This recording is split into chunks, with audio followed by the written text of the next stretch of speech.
sin ideas el gobierno de Puerto Rico de cómo lidiar con la baja natalidad, mientras otros países usan la inmigración para aumentar su población. Discuto esto en este episodio de Mirada Demográfica.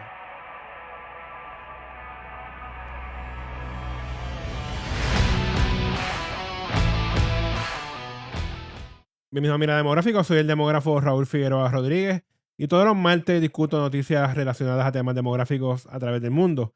Así que si te interesa el tema de la demografía, este es el podcast para ti. Quiero empezar el podcast hablando un poco sobre Puerto Rico. Y es que salieron las nuevas estimaciones de población de la Oficina del Censo de los Estados Unidos a nivel de municipio o su equivalente en los Estados Unidos, que son los counties, para el año 2022. Estas nuevas estimaciones confirman lo que ya se había publicado previamente a nivel de Puerto Rico, que era que la población había bajado un 2% desde el censo 2020 hasta julio de 2022. Lo nuevo de este producto, esta estimación nueva, es que tenemos datos a nivel de municipio y entonces podemos ver cómo municipios, por ejemplo, como Guánica, perdieron hasta el 7.2% de su población, que es una cantidad considerable, si vemos que es solamente un periodo de prácticamente 2 años. Muchos de los municipios que perdieron una gran cantidad de personas se concentran en el área sur, suroeste de Puerto Rico. Estas áreas fueron bien afectadas por los terremotos a principios del año 2020, que ya venían afectadas por lo que pasó en Huracán María e Irma en el 2017. Así que vemos que hay unos eventos naturales que afectaron esta área un poco más que otras áreas de Puerto Rico. Y esto hizo que gente se fuera de esa área, ya sea para Estados Unidos o también emigraron a otros municipios de Puerto Rico, lo que se llama migración interna. Y eso hace que esta población en estas áreas baje mucho más rápido que tal vez en otras áreas de Puerto Rico. Pero la población en Puerto Rico no solamente, y estos municipios no solamente está bajando por la parte de migración, está bajando también grandemente porque ahora tenemos una baja natalidad consistente, llevamos muchos años con una baja natalidad, y eso está afectando a todos los municipios de Puerto Rico.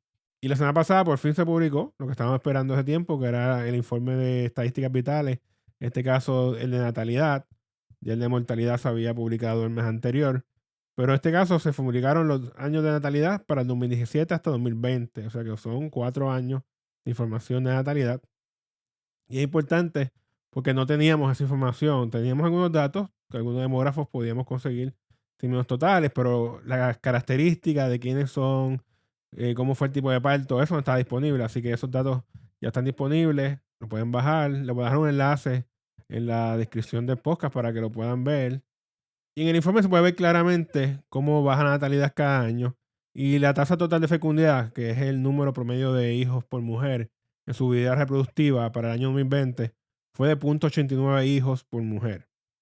Para que tengan una idea, el país con la tasa de fecundidad más baja en el mundo es Corea del Sur, con 0.78 hijos por mujer. O sea que estamos ahí bien cerca del país con la tasa de natalidad más baja a nivel mundial. Así como era de esperarse, cuando salen noticias así parecidas en Puerto Rico, pues rápido salió en la prensa, salió la información. Y en este caso, pues el gobernador se le ocurrió decir lo siguiente y lo voy a citar. Cuando yo veo lo que el censo está reportando, lo que más resalta es la baja en la natalidad y eso es lo que más nos está impactando al presente. Es cuestión de motivar a las parejas, la gente joven, de que no pierdan confianza en el futuro, de que sí es positivo para Puerto Rico aumentar nuestra población. Se pueden hacer campañas y se deben hacer y yo lo debo de verbalizar cada vez que tengo la oportunidad de hacerlo. Así que parece que la solución del gobierno de Puerto Rico para la baja natalidad es hacer campañas para decirle a los jóvenes qué tienen que hacer. Definitivamente parece que al gobierno le encanta botar el dinero de los contribuyentes haciendo campañas que no van a rendir ningún tipo de fruto, porque esa realmente no es la solución para bajar la natalidad y menos en el caso de Puerto Rico. Créanme que con la experiencia que han tenido otros países, esto va a requerir mucho más que una campaña publicitaria para poder lidiar con el hecho de la baja natalidad. ¿Por qué no mejor empezamos con mejorar la calidad de vida de los jóvenes? Por crear oportunidades de empleo de buena calidad, tal vez mejorar el cuidado de los niños y las niñas, que sea menos costoso, que los padres no tengan que automáticamente pagar por cuidado extendido, porque el cuidado es solamente hasta las 3 de la tarde, por ejemplo. ¿Quién trabaja en Puerto Rico hasta las 3 de la tarde?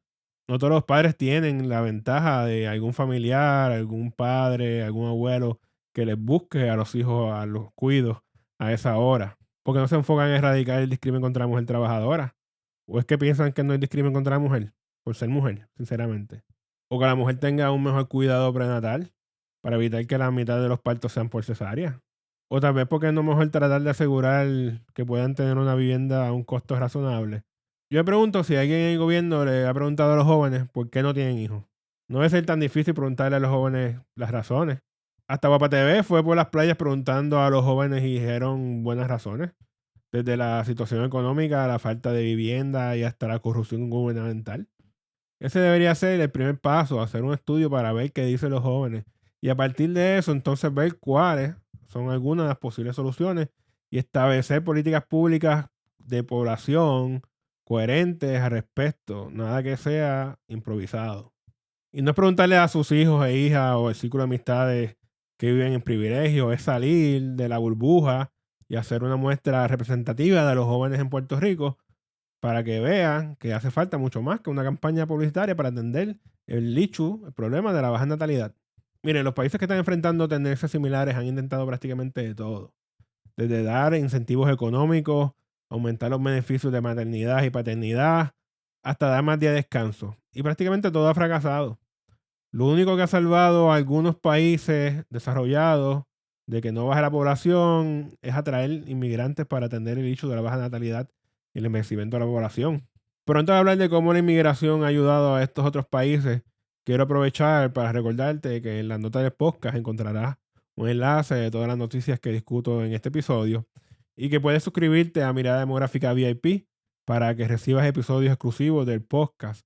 Así que si quieres escuchar estos episodios que tienen el candado, pues puedes suscribirte a Mirada Demográfica VIP y de una vez apoyas que el podcast pues siga adelante. Esta semana quiero enviarle un saludito a Luz. Muchas gracias por tu apoyo en suscribirte a Mirada Demográfica VIP. Espero que disfruten mucho el contenido adicional y cualquier cosa pues me dejas saber. Como dije previamente, muchos de los países desarrollados que están aumentando población lo están haciendo a través de inmigrantes. Uno de esos países es Canadá, que registró un aumento histórico en su población en el año 2022. El país sobrepasó el millón de residentes nuevos en un periodo de 12 meses, por primera vez en su historia, ubicando su población un poco menos de 40 millones de habitantes. Canadá ha identificado que el envejecimiento de la población puede ser un problema y se ha propuesto atraer 1.5 millones de inmigrantes para el 2025 para reforzar la brecha en la economía creada por este envejecimiento de la población. Y estos son inmigrantes permanentes, porque ellos también tienen una cantidad aún mayor de residentes que no son permanentes, que también son parte importante del crecimiento poblacional y económico del país.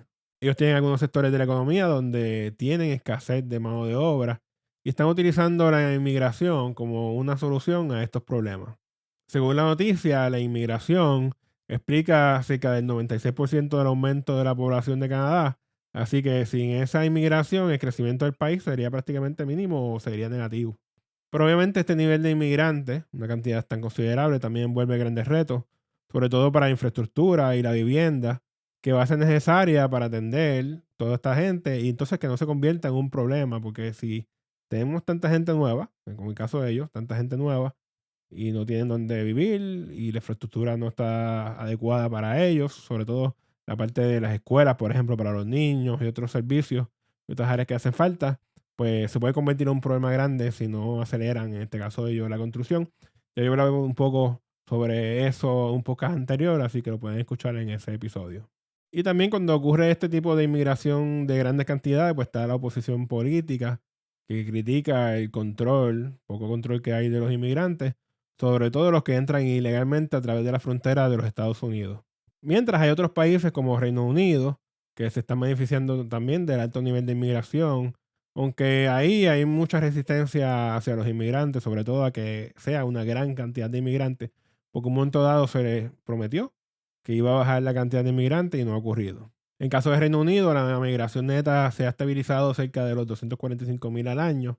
Y a pesar de esto, las empresas han sugerido un enfoque más relajado de la migración que ayuda a impulsar el crecimiento, ya que hay escasez de personal y eso pesa mucho para muchas de estas empresas.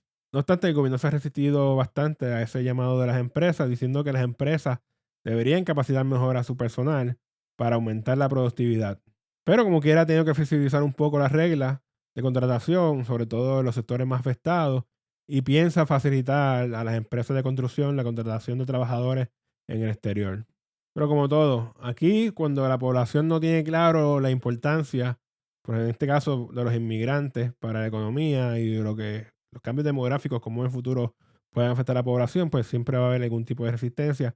Porque lo primero que ellos van a pensar es que quieren quitar el trabajo. Así que eso es algo natural, que piensen que viene gente de afuera a quitar los trabajos. Cuando en realidad es que hacen falta por la escasez de mano de obra, sobre todo en algunos sectores particulares, como el de la construcción. Así que vemos la importancia de la migración para los países con bajas tasas de natalidad, especialmente para lidiar con el envejecimiento de la población y la escasez de mano de obra y todo lo que envuelve, entonces todos los problemas económicos que eso envuelve. Pero lamentablemente Puerto Rico pues no tiene esa oportunidad porque como es territorio de Estados Unidos pues no tiene el control de quién entra y sale de este territorio.